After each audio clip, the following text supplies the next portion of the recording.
ಮುಖ್ಯಮಂತ್ರಿ ಕುರ್ಚಿಯ ಕಾಳಗ ಏನತ್ತು ಪ್ರಾರಂಭ ಆಗಿದೆ. ದಿನೇ ದಿನೇ ಇದು ವಿಕೋಪಕ್ಕೆ ಹೋಗ್ತದೆ. ಏನು ಬೇಕಾದರೂ ಕೂಡ ರಾಜ್ಯದಲ್ಲಿ ಆಗ್ಬೋದು. CM ಒಂದು ಕಡೆ ಹೇಳಿದ್ದಾರೆ, ಜನ ನನಗೆ 5 ವರ್ಷ ಇರಲಿ ಅಂತ ಆಶೀರ್ವಾದ ಮಾಡಿದ್ದಾರೆ ಅಂತ. ಇದರ ನಡುವೆ CM ಬದಲಾವಣೆ ಕೂಡ ಚರ್ಚೆ ನಡೀತಾ ಇದೆ. ಮುಖ್ಯಮಂತ್ರಿಗಳ ಹೇಳಿಕೆಯನ್ನು ಆಡಳಿತ ಪಕ್ಷದ ಶಾಸಕರೇ ಒಪ್ಕೊಳ್ತಾ ಇಲ್ಲ, ನಾವ್ಯಾರು ಅದ್ರ ಬಗ್ಗೆ ಮಾತನಾಡೋದಕ್ಕೆ.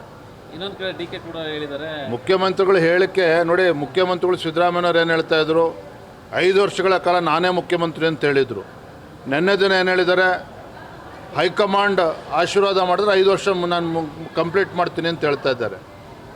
ಈಗ ಹೇಳ್ತಾರೆ ಜನರು ನನಗೆ 5 ವರ್ಷಕ್ಕೆ ಕೊಟ್ಟಿದ್ದಾರೆ ಅಂತ ಹೇಳಿದ. ಆದರೆ ಮುಖ್ಯಮಂತ್ರಿಗಳಲ್ಲೇ ಇವತ್ತು ವಿಶ್ವಾಸ ಇಲ್ಲ.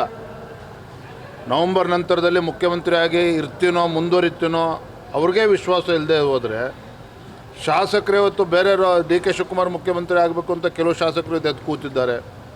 ಒಟ್ಟಾರೆಯಾಗಿ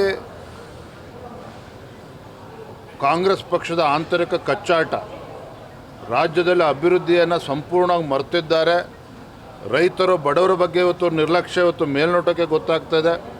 ಅತಿವೃಷ್ಟಿಯಲ್ಲಿ ಪರಿಹಾರ ಕೊಡ್ತಕ್ಕಂಥ ಯೋಗ್ಯತೆಯೂ ರಾಜ್ಯ ಸರ್ಕಾರಕ್ಕೆ ಇಲ್ಲ ಅಂತ ಹೇಳಿದರೆ ಮುಖ್ಯಮಂತ್ರಿ ಇದ್ದರೇನೋ ಬಿದ್ದರೇನು ಇವತ್ತು.